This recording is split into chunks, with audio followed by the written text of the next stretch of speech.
Hello everyone, all of you my dear students. I hope कि आप बहुत अच्छे होंगे। आज हम लोग इस क्लास में क्लास 10 के मैथ को पढ़ेंगे, जिसका एक्सरसाइज 4 क्वाड्रेटिक इक्वेशन होगा। इससे पहले हम आपको अपना इंट्रो बताते हैं। मेरा नाम अशफाक आलम है, मैं वैशाली जिला से बिलोंग करता हूँ। यहाँ पे हम लोग सीखेंगे आज क्वाड्रेटिक इक्वेशन, जिसको हम लोग हिंदी में द्विघात समीकरण कहते हैं। क्या कहते हैं? द्विघात समीकरण। यहाँ से एग्जामों में बहुत सारे क्वेश्चन पूछे जाते हैं। बहुत ही वीवीआई आपका चैप्टर है, इसलिए आप लोग आखिर तक देखिएगा। यह क्लास जो है आपका पूरे चैप्टर को कवर कर देगा, ठीक है? तो आप ध्यान से यहाँ देखिएगा। यहाँ पे द्विघात समीकरण में सबसे पहले हम ये सीखेंगे कि कौन सा समीकरण द्विघात होगा और कौन सा समीकरण द्विघात नहीं होगा, या किसको हम लोग समीकरण कहेंगे या किसको हम लोग बहुपद कहेंगे। आप इससे पहले वाले चैप्टर बहुपद में आप पढ़े होंगे, वहां पे आपका बराबर नहीं होता। देखिए यहाँ पे हम एक एग्जांपल लेते हैं। यहाँ पे सबसे पहले हम द्विघात समीकरण की पहचान करते हैं। क्या करते हैं? चलिए पहचान। किसकी पहचान करेंगे? द्विघात समीकरण की। देखिएगा यहाँ पे क्या लिखा हुआ आपका? द्वि। द्वि का क्या अर्थ होता है? दो। घात। घात का क्या? घात को हम लोग क्या कहते हैं? पावर, जो किसी के सर के ऊपर होता है, ठीक है? उसके बाद समीकरण। समीकरण में क्या होता है कि आपका इक्वल यानी कि बराबर होता है कहीं ना कहीं, ठीक है? जैसे कोई भी आप यहाँ पे नंबर लिखिएगा 2x प्लस में 2 इक्वल में यहाँ पे 0, ये आपका समीकरण होगा। ये तभी समीकरण कहलाएगा जब यहाँ पे 0 बराबर हो। क्या हो? बराबर हो। बराबर लगेगा तभी क्या कहलाएगा? समीकरण। तो यहाँ जो पहचान में देखेंगे हम लोग, वो आपका रहेगा द्विघात समीकरण, ठीक है? एग्जाम में पूछा भी आता है ऑब्जेक्टिव में। चलिए सबसे पहले लेते हैं हम एक एग्जाम्पल। इस एग्जाम्पल को देखते हैं और इस एग्जाम्पल के से हम लोग द्विघात समीकरण की पहचान करना सीखते हैं। जैसे यहाँ पे हम लिख दिए x² प्लस में 4x इक्वल में 0। अब आपको बताना है क्या यह द्विघात समीकरण है। आप देखिएगा इसमें दो तरह के अंक होते हैं। एक होता है आपका चरमान, दूसरा होता है आपका अचरमान।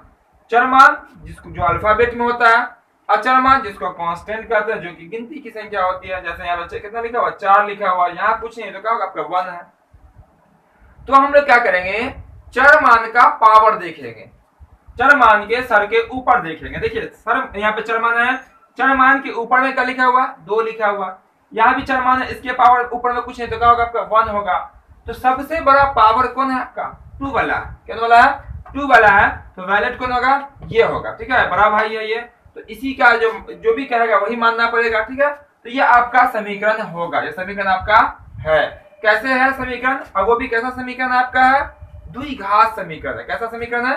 द्विघात समीकरण है, क्योंकि यहाँ पावर कितना आपका? 2 है। एग्जामों में पूछा भी जाता है, ऑप्शन में देगा आपको, क्वेश्चन रहेगा, वो कहेगा इनमें से कौन द्विघात समीकरण है, ठीक है?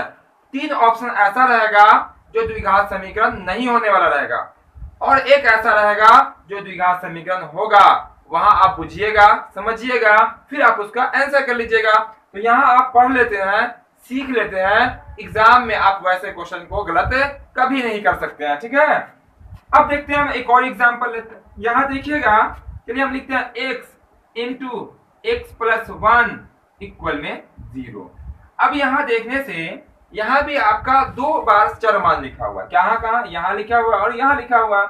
दोनों के सर के अगर ऊपर देखा जाए यानी कि पावर देखा जाए, यहाँ भी कुछ नहीं है मतलब 1 होगा, यहाँ भी कुछ नहीं है ऊपर में तो क्या होगा? आपका 1 होगा।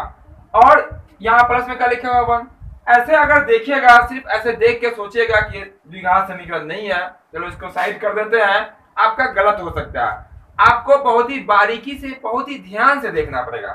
देखिएगा यहाँ पे ध्यान से, अगर आप तो ये जो है x आपका यानी कि ये वाला x जो है, इस दोनों के क्या है? गुना में। किसमें है? गुना में। अब क्या करते हैं? x से इस दोनों को क्या करते हैं? यहाँ पे क्या करते हैं? गुना कर देते हैं। क्या करते हैं? मल्टीप्लाई, ठीक है? अब देखिए गुना कीजिएगा अगर आप, तो जैसे यहाँ गुना करते हैं हम लोग, तो x को x से गुना करेंगे तो क्या होगा? आपका x का स्क्वायर हो जाएगा। क्या होगा आपका? x का स्क्वायर। क्योंकि जब गुना में पावर का होता है जुड़ जाता है, जब आधार एक जैसा हो, पावर यहाँ 1 यहाँ 1 तो कितना होगा? 2 हो जाएगा। x को प्लस 1 से गुना करेंगे तो प्लस में क्या हो जाएगा? आपका x हो जाएगा। इक्वल में क्या आपका 0 है। अब इसको देखेंगे ध्यान से, जैसे ही इसको देखेंगे ध्यान से, देखिए यहाँ पे चर मान का सबसे बड़ा पावर कौन है, 2 है, यानी कि ये क्वाड्रेटिक इक्वेशन होगा, यानी कि ये द्विघात समीकरण बिल्कुल है, ये भी आपका द्विघात समीकरण हो जाएगा। कोई दिक्कत हो कमेंट में जरूर बताएंगे। वीडियो को जो लाइक नहीं किए होंगे लाइक जरूर करेंगे, ठीक है। अब देखिए, अब हम लोग एक और एग्जांपल लेते हैं। चलिए हम यहाँ पे एक ऐसे लिख दें 2x³ प्लस x का स्क्वायर प्लस 5x इक्वल में कुछ लिख देते हैं 1 2 3 कुछ भी लिख सकते हैं, 2 0 कुछ भी लिख सकते हैं। चलिए यहाँ पे लिख देते हैं। अगर ये पूछा जाए ये द्विघात समीकरण होगा यानी कि क्वाड्रेटिक इक्वेशन होगा या नहीं होगा, तो यहाँ पे हम लोग देखते हैं, यहाँ पे चर मान जो आपका है वो x में है। क्या है, किसमें है, चर मान x में है। अब देखिएगा x का पावर, सबसे बड़ा पावर कौन है, x यहाँ पे दिख रहा है, यहाँ दिख रहा है, और कहाँ दिख रहा है आपको, यहाँ दिख रहा है। सबसे बड़ा पावर जो है वो यहाँ के आपका पावर में 3 है, 2 है, 1 है। तो सबसे बड़ा पावर कौन है आपका, ये वाला है, 3 वाला है, ठीक है। तो जैसे ही 3 आ जाएगा तो 3 मतलब क्या, 2 ही तो होता नहीं है, 2 मतलब क्या आता है, 2।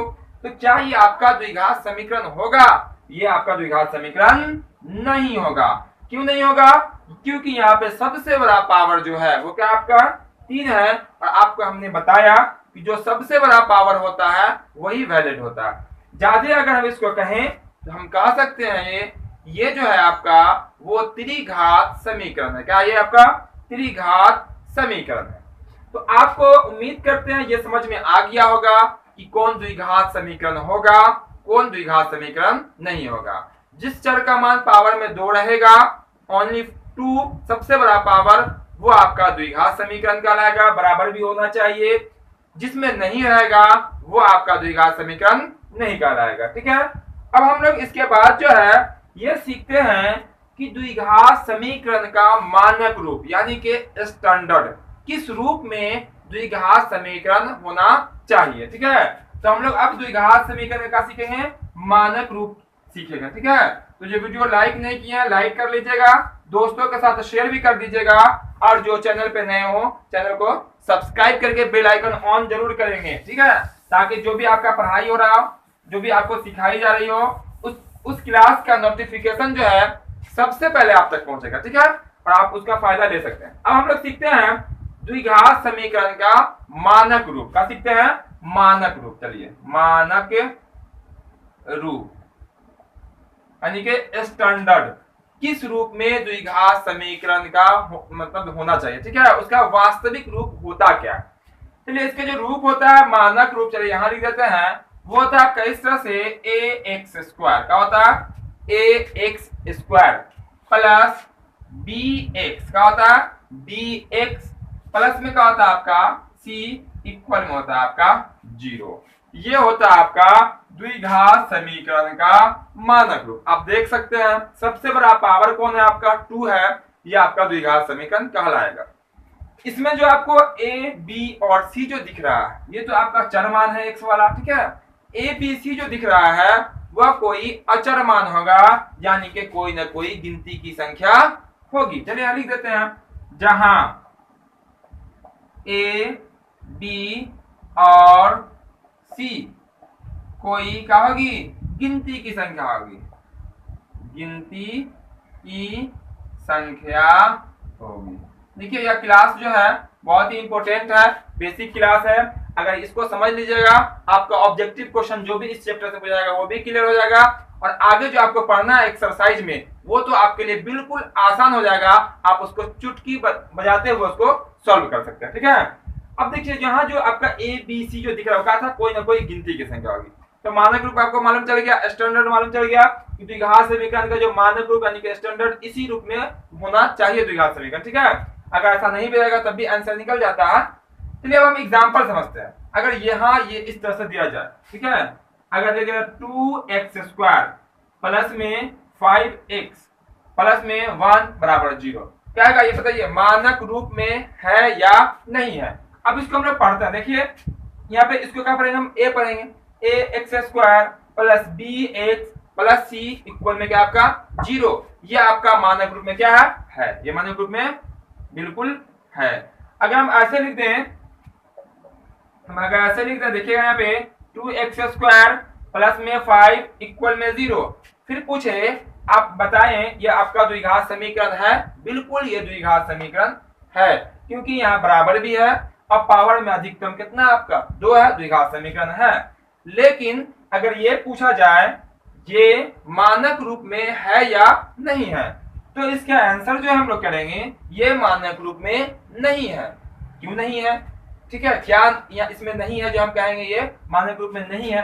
अब देखिए क्या होता है, ax², क्या होता है ax², मानक रूप में देखेंगे ax² प्लस में क्या होता है आपका bx, x वाला यहाँ पे दिख रहा है क्या? नहीं दिख रहा, गायब है यहाँ से। और अंतिम में क्या, गिनती की संख्या यानी कि c का वैल्यू कितना 5 बराबर में 0, तो यहाँ से आपका bx का मान गायब है। ठीक है, इस कारण से ये मानक रूप में नहीं होगा। ये मानक रूप में क्या, मानक रूप में क्या है, नहीं है, ये मानक रूप में नहीं है। क्या आपको समझ में आ गया होगा? जो इस टाइप में रहेगा वो मानक रूप में होगा, जो उस टाइप को इस टाइप को फॉलो नहीं करेगा वो मानक रूप में नहीं होगा। चलिए अब हम लोग क्या करते हैं, आपको a और b और c का मान समझाते हैं, निकालना कि कौन a का मान होगा, कौन b का मान होगा और कौन c का मान होगा। बिल्कुल इजी है, आपको एक ही एग्जांपल में आपको समझ में आ जाएगा। चलिए अब हम लोग निकालना क्या सीखते हैं, a b c का मान। बिल्कुल आसान है, बस आप एक एग्जांपल देखेंगे, आप कहेंगे सर ये तो बहुत इजी था। ठीक है, नहीं बताता तब भी सीख जाते हैं हम, लेकिन यहाँ पे हम आपको पूरा कॉन्सेप्ट बताएंगे ताकि आपको कभी कंफ्यूजन नहीं हो। चलिए अब हम लोग सीखते हैं a और b और c का मान निकालना। चलिए यहाँ पे एक क्वेश्चन लिख लेते हैं, लिखते हैं 5x² माइनस 3x प्लस में 4 इक्वल में 0। क्या ये आपका द्विघात समीकरण है? बिल्कुल द्विघात समीकरण। ऐसा मत, ये 5 मत देख लीजिए, 5x के क्या गुना में x का पावर देखना है कितना 2 है, सबसे बड़ा पावर है ये आपका द्विघात समीकरण है। अब यहां से पूछा जाएगा a का वैल्यू क्या होगा, b का वैल्यू क्या होगा और c का वैल्यू क्या होगा। ये a और b और c जो है विवेचक निकालने में भी यूज होता है, हम लोग आखिर में पढ़ेंगे उसको। आपका जो भी एक्सरसाइज होगा वहां आपको बहुत ही आसानी हो जाएगी। चलिए देखिए मानक रूप को याद रखिएगा, क्या होता है ax², इसका अर्थ हुआ x² के जो गुना में रहेगा वो क्या कहलाएगा, a कहलाएगा। अब आपको मालूम चला क्या होगा, सब का मान, बहुत इजी था ये। ठीक है, x के गुना में क्या आपका 5 हो गया a का वैल्यू। ठीक है, बहुत इजी है कि नहीं है, बिल्कुल इजी है। ठीक है, अब देखिए b का वैल्यू कौन होता है, यहाँ देखिएगा जो x के गुना में होता है उसको क्या कहते हैं हम लोग, b का मान। बोलिए x के गुना में कितना 3, कितना 3 कितना होगा -3। ठीक है, क्योंकि चिन्ह के साथ भी आप यहाँ नोट करेंगे। अब आप कहेंगे सर यहाँ तो कोई चिन्ह नहीं लिखे, फिर यहाँ क्यों लिख दिए? यहाँ इसलिए नहीं लिखे क्योंकि यहाँ बाबू क्या है, कोई चिन्ह नहीं है, मतलब 5 जो है किस में है, प्लस में है, और सिर्फ एक अंक हो प्लस वाला उसके आगे प्लस नहीं लगाई जाती है, ये आपका प्लस में एक आएगा। यहाँ पे क्या आपका माइनस चिन्ह है, माइनस। चलिए यहाँ पे लिख लेते हैं। अब निकाला था सी का वैल्यू, किसका वैल्यू, सी का वैल्यू। देखिएगा बराबर के पहले जो सिर्फ और सिर्फ गिनती की संख्या होगी वो क्या कहलाएगी, सी। किसमें है, प्लस की माइनस में, प्लस में है, ये आपका हो जाएगा 4। सी का वैल्यू कितना हो जाएगा 4। अब एक चीज और आप ध्यान रखेंगे, कभी कभी एग्जाम में क्या करता है, 4 को उस पार कर देगा, किस पर कर देगा, बराबर के बाद, और फिर पूछेगा सी का मान क्या होगा, किसका मान पूछेगा, सी का मान। अब बहुत सारे स्टूडेंट उसमें कंफ्यूज कर जाएंगे। ठीक है, 4 अगर उस पार है तो पहले क्या करना पड़ेगा, बराबर के पहले लाना पड़ेगा, तब वो सी का मान होगा। क्योंकि यहाँ पे देखिएगा बराबर के पहले सी है और बराबर के बाद क्या, केवल 0। याद रखिएगा द्विघात समीकरण में बराबर के बाद केवल क्या होनी चाहिए, 0 होनी चाहिए। फिर अगर हम किसी अंक का ट्रांसफर करें तो फिर वो अंक चलेगा। ठीक है, तो आपको लगता है कि एक क्वेश्चन में ही आपको समझ में आ गया होगा, बहुत ही इजी था। x² के जो बगल में यानी कि गुना में होगा वो a कहलाएगा, x के जो गुना में रहेगा वो क्या कहलाएगा, आपका b कहलाएगा, और जो केवल गिनती की संख्या होगी बराबर के ठीक पहले वो आपका c कहलाएगा। अब हम लोग देखते हैं इसके आंसर को जानता है, क्या जानते हैं इसके आंसर को, द्विघात समीकरण के आंसर को। द्विघात समीकरण का जो आंसर होता है उसको हम लोग कहते हैं मूल्य, क्या कहते हैं, मूल्य निकालना कहते हैं।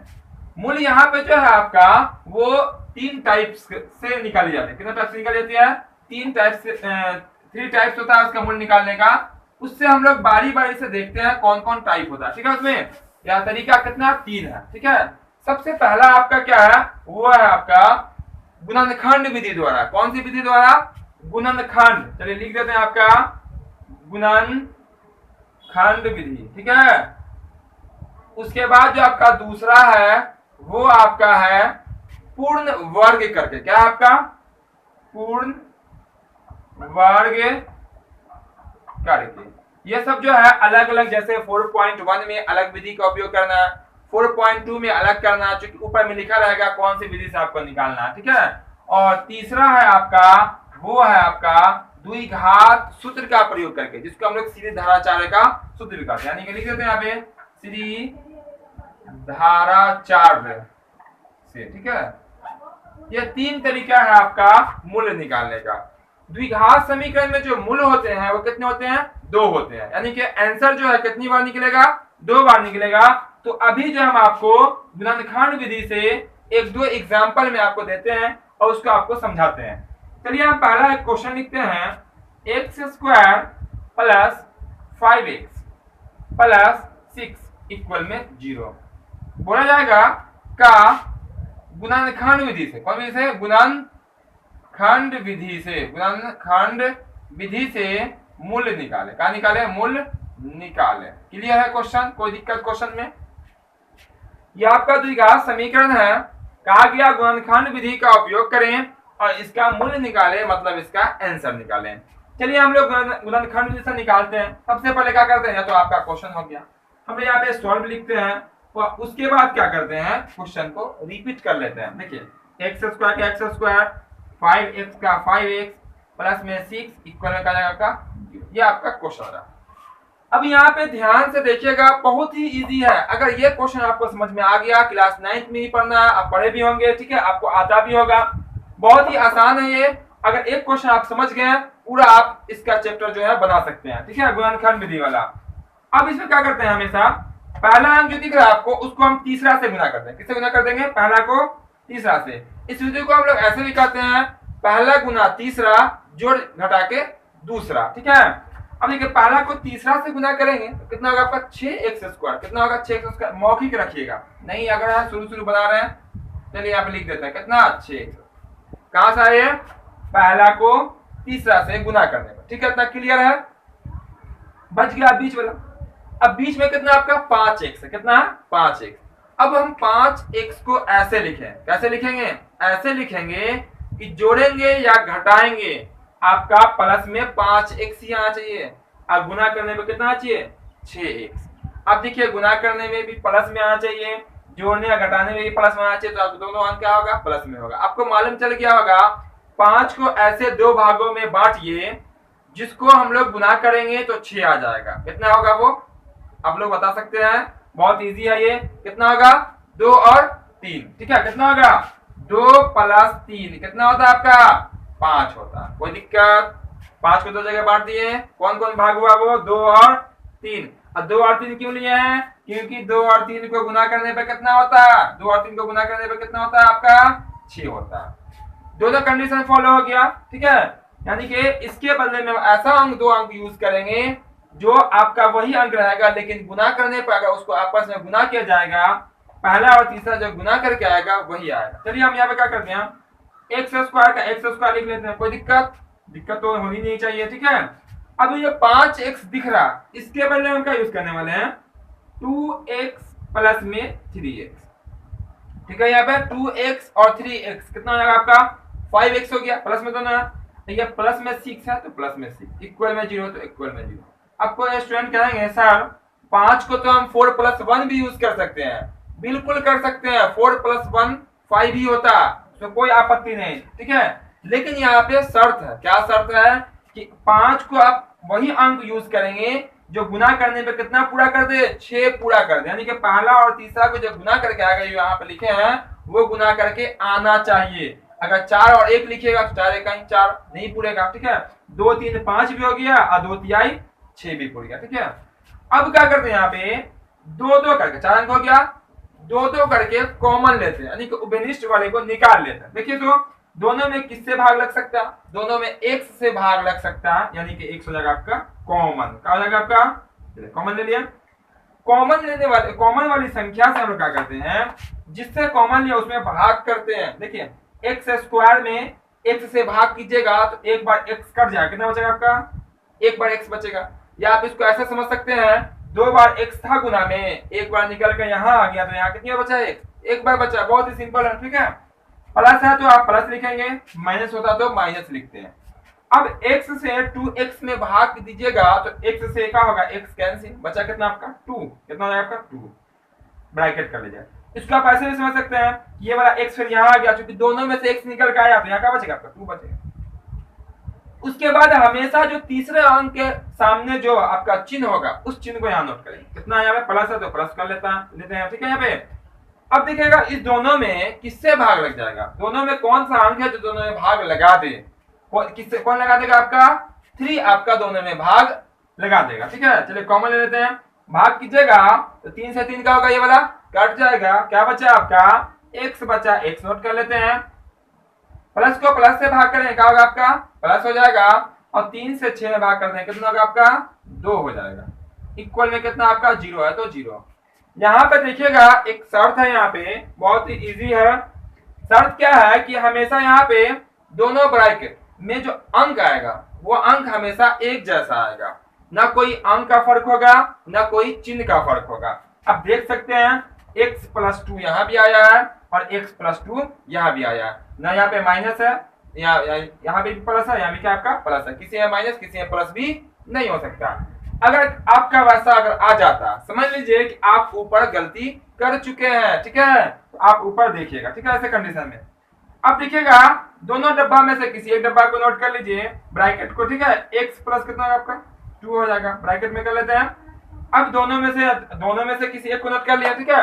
अब बच गया आपका पहले वाला अंक और बीच वाला अंक, चलिए उसको नोट कर लेते हैं। पहले वाला अंक ये वाला x और प्लस बीच वाला कितना आपका प्लस में 3 है, प्लस में 3।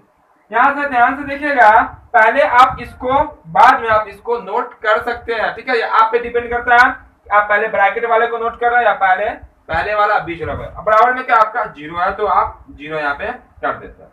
अब देखिएगा यहाँ पे ध्यान से, अब x प्लस 2 इंटू यहाँ पे गुना और x प्लस 3 दोनों के बराबर में क्या आपका 0 है। अब ये भी कहेगा मेरा 0 है, ये कहेगा मेरा 0 है, ठीक है। अब दोनों लड़ेगा तो हम लोग क्या करेंगे, जाएंगे आराम से, अब बोलेंगे लड़ो मत भाई, दोनों 0 ले लो। क्या करते हैं, तुम दोनों 0 ले लो, तुम दोनों 0 के बराबर हो, ठीक है। तो हम लोग क्या करेंगे, दोनों को 0 के बराबर कर देंगे, ठीक है। अब दोनों को 0 के बराबर कर देंगे, तेरा आंसर निकल जाएगा, ठीक है। देखिएगा यहाँ पे कैसे करेंगे दोनों को 0 के बराबर, देखिए x प्लस 2 x प्लस 3 बराबर का आपका 0। चलिए इसको लिख लेते हैं, देखिए x प्लस 2 आप बराबर में क्या हो जाएगा आपका 0, इसके बराबर में 0 कर दिए। एक क्रॉस खींच लेते हैं यहाँ पे, अब क्या करते हैं x प्लस 3 इक्वल में क्या आपका 0, x प्लस में 3 इक्वल में 0। देखिए दोनों के बराबर 0 कर दिए, इसके बराबर भी 0 कर दिए। ऐसा क्यों किए, क्योंकि दोनों के बराबर में 0 है, इसलिए अलग अलग कर दिए, लड़ेगा नहीं दोनों, है ना। अब देखिए 2 को उस पर भेज दीजिए तो क्या होगा आपका x बेचारा प्लस में है, फायदा में है, जब उधर जाएगा तो घाटे में ना हो जाएगा। देखिए कितना हो गया माइनस में 2। आपको पता होगा ट्रांसफर का नियम क्या होता है, जो प्लस में रहेगा वो माइनस में और जो माइनस में रहेगा वो प्लस में, ठीक है। अब देखिएगा यहाँ आप 3 को उस पर भेजिएगा तो x बराबर पहले से क्या 0, यहाँ पे समझ में आया कि माइनस 2 कैसे आया, बहुत इजी है। देखिए 0 पहले से आने वाला माइनस 2, तो 0 में से 2 कटाएगा तो आएगा माइनस 2, डायरेक्ट लिख दिया माइनस 2। उसी तरह से 3 को उस पर भेजिएगा तो 0 माइनस 3 यानी कि कितना आएगा माइनस में। अब देखिए x का आंसर निकल गया, बहुत इजी आंसर आया, ठीक है। x का 2 बार आंसर है, कितनी बार आया 2 बार आया। और आपको हम पहले ही बताए थे कि ये जो मूल्य निकलता है वो कितनी बार निकलता है द्विघात समीकरण का 2 बार। ऑब्जेक्टिव में पूछता भी है द्विघात समीकरण के कितने मूल होते हैं या द्विघात समीकरण के मूलों की संख्या कितनी होती है। ऑप्शन में देगा 1 2 अनेक, इनमें से कोई नहीं, कितना होता है 2 होता है, ठीक है। इसीलिए हम आराम से यहाँ पर करेंगे, लिख देंगे मूल्य, क्या लिखेंगे मूल्य बराबर कितना -2 ये वाला -3, ये हो जाएगा आपका आंसर, ठीक है। तो ये हम लोग गुणनखंड विधि से, कौन सी विधि से, गुणनखंड विधि से मूल्य निकाल के बताए हैं। बहुत ही आसान है, आप चाहे तो एक्सरसाइज का क्वेश्चन भी बना सकते हैं। उम्मीद करते हैं यह क्लास आपको बहुत अच्छा लगा होगा, तो वीडियो को लाइक और दोस्तों के साथ शेयर जरूर करेंगे। साथ ही साथ जो चैनल पे नए हो चैनल को सब्सक्राइब करके बेल आइकन ऑन कर लेंगे, ताकि जो भी आपका इस तरह का क्लास हो, मैथ का क्लास हो चाहे आप दूसरे सब्जेक्ट का क्लास हो, उसका नोटिफिकेशन सबसे पहले पहुंचेगा और आप उसका पूरा फायदा उठा सकते हैं। तो फिर मिलते हैं हम लोग अगले क्लास के अगले वीडियो में। जय हिंद, जय भारत।